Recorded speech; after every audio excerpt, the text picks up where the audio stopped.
Bismillahirrahmanirrahim. Assalamualaikum warahmatullahi wabarakatuh. Baik, perkenalkan nama saya Rizkika Aprilia. Di sini saya sebagai pemateri pertama dari kelompok desain pembelajaran, yang dimana pertama-tama saya akan menjelaskan mengenai pengertian desain pembelajaran. Tapi sebelum itu, saya akan mengasih tahu ada beberapa macam desain pembelajaran yang kita akan bahas di sini. Yang pertama adalah desain pembelajaran CAM. Yang kedua adalah desain pembelajaran ASUR. Yang ketiga adalah desain pembelajaran ADI. Selanjutnya adalah pengertian model CAM.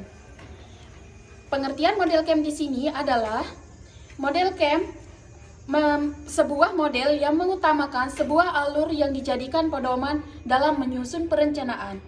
Maksudnya di sini adalah model CAM memberikan bimbingan kepada para siswanya untuk berpikir tentang masalah-masalah umum dan tujuan-tujuan pembelajaran.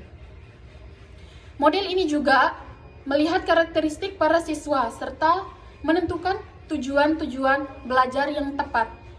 Model pembelajaran CAM ini di setiap melakukan langkah atau prosedur terdapat revisi terlebih dahulu, gunanya menuju ke tahap berikutnya. Tujuannya adalah apabila terdapat kekurangan atau kesalahan di tahap tersebut, dapat dilakukan perbaikan terlebih dahulu sebelum melangkah ke tahap berikutnya. Yang selanjutnya adalah terdapat beberapa kelebihan model CAM, yang dimana pertama kelebihannya itu adalah terstruktur dan sistematis. Maksudnya di sini, terstruktur dan sistematis, model CAM memberikan struktur yang jelas dan sistematis dalam proses desain pembelajaran. Ini membantu pendesain mengidentifikasi kebutuhan dan tujuan pembelajaran dengan lebih jelas, sehingga proses pengembangan dapat berjalan lebih terarah. Kelebihannya yang kedua adalah fleksibel. Model CAM dapat disesuaikan dengan berbagai situasi dan konteks pembelajaran. Ini akan memudahkan pendesain dalam menyesuaikan model dengan kebutuhan serta kemampuan peserta didik dan guru. Kelebihannya yang ketiga adalah memiliki unsur evaluasi. Maksudnya di sini adalah model CAM memasukkan tahap evaluasi sebagai bagian integral dari proses desain pembelajaran, sehingga pendesain dapat memastikan efektivitas pembelajaran dan melakukan perbaikan yang diperlukan. Selanjutnya juga ada beberapa kekurangan dari model pembelajaran desain CAM ini, yang dimana kekurangannya yang pertama adalah waktu yang dibutuhkan lama. Maksudnya di sini, waktu yang dibutuhkan lama, model CAM membutuhkan waktu yang relatif lama dalam proses desain pembelajaran. Ini disebabkan oleh struktur dan sistematis yang ketat yang terdapat pada model ini. Kekurangannya yang kedua adalah tidak fleksibel pada perubahan. Maksudnya di sini adalah CAM tidak selalu cocok untuk di situasi yang menuntut perubahan cepat. Karena struktur dan sistematis yang ketat yang ada pada model ini, pendesain perlu memodifikasi model agar dapat mengakomodasi perubahan yang terjadi. Lalu kekurangannya yang ketiga adalah sumber daya yang besar seperti waktu, tenaga ahli, dan biaya. Maksudnya di sini adalah sumber daya yang harus dikeluarkan itu lebih besar, yang seperti waktu yang dibutuhkan relatif lama, dan pada model pembelajaran desain CAM ini akan mengeluarkan beberapa biaya, sehingga ini adalah salah satu dari kekurangan model CAM. Sekian yang dapat saya sampaikan, selanjutnya akan dilanjutkan oleh rekan saya. Baiklah, saya Lala Maimunah Lestari menjadi pemateri kedua yang akan melanjutkan materi yang telah disampaikan oleh rekan saya mengenai langkah-langkah model CAM. Langkah-langkah model CAM yang pertama ada menentukan tujuan instruksional umum TIU, tingkat instruksional umum atau kompetensi dasar KD, adalah proses untuk menentukan tujuan pembelajaran secara umum yang harus dicapai oleh peserta didik setelah menyelesaikan suatu program atau mata pelajaran tertentu. Yang kedua ada membuat analisis tentang karakteristik siswa, yang maksudnya adalah suatu proses untuk mempelajari lebih mendalam dan terperinci. Analisis ini melibatkan mengumpulkan dan analisis data dan informasi tentang aspek seperti kebutuhan belajar, kecerdasan, kemampuan akademik, kebutuhan belajar, kecerdasan, kemampuan akademik, gaya belajar, lingkungan sosial dan keluarga, tingkat motivasi dan minat, serta lain sebagainya. Yang ketiga ada menentukan tujuan instruksional secara spesifik, operasional, dan terukur dalam kurikulum tingkat satuan pendidikan atau KTSP. Yang ketiga ini melibatkan pengembangan indikator atau kriteria yang digunakan untuk mengevaluasi pencapaian tujuan pembelajaran oleh peserta didik. Yang keempat ada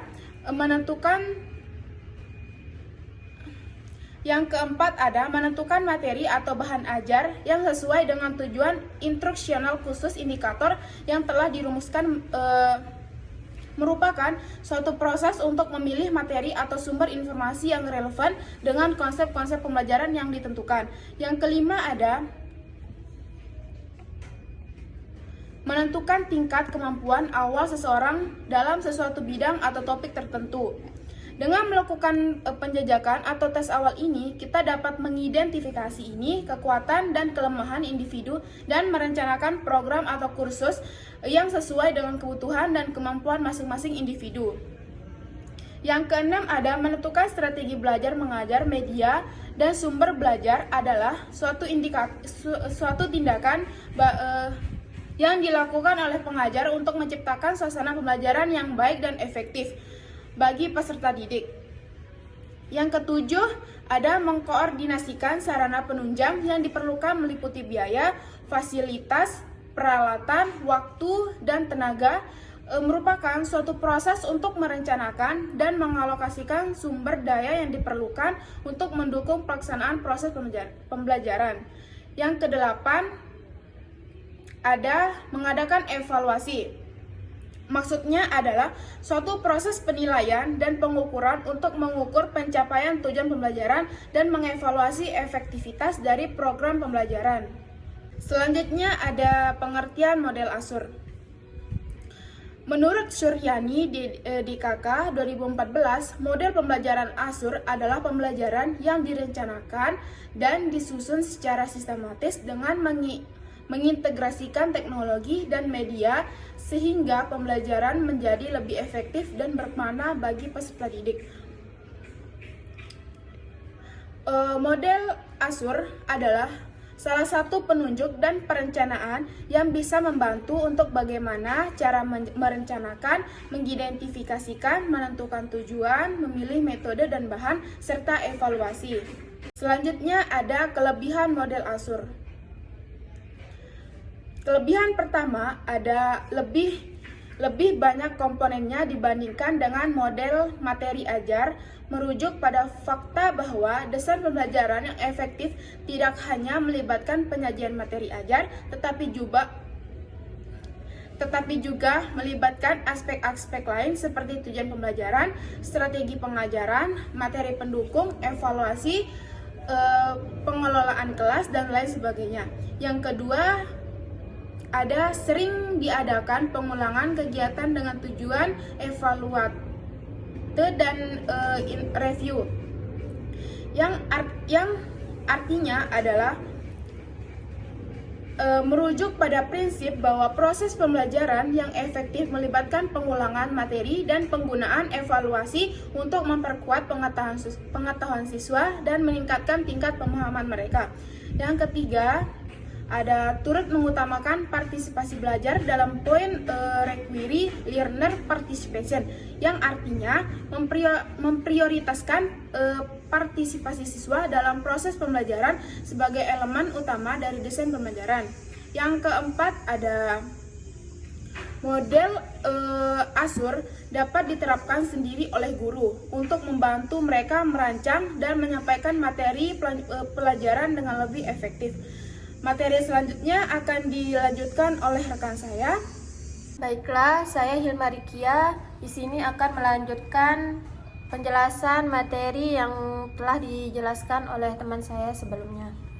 Yaitu di sini saya akan menjelaskan mengenai kelemahan model ASUR.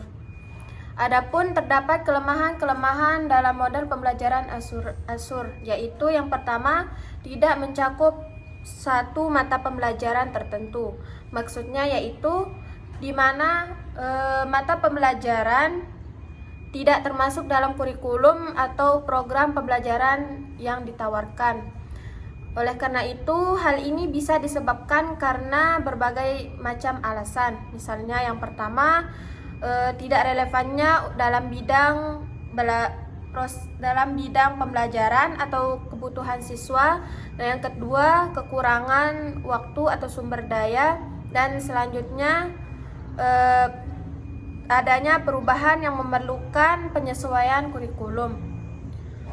Kelemahan yang kedua yaitu komponen relatif banyak, namun tidak semua komponen desain pembelajaran termasuk di dalamnya.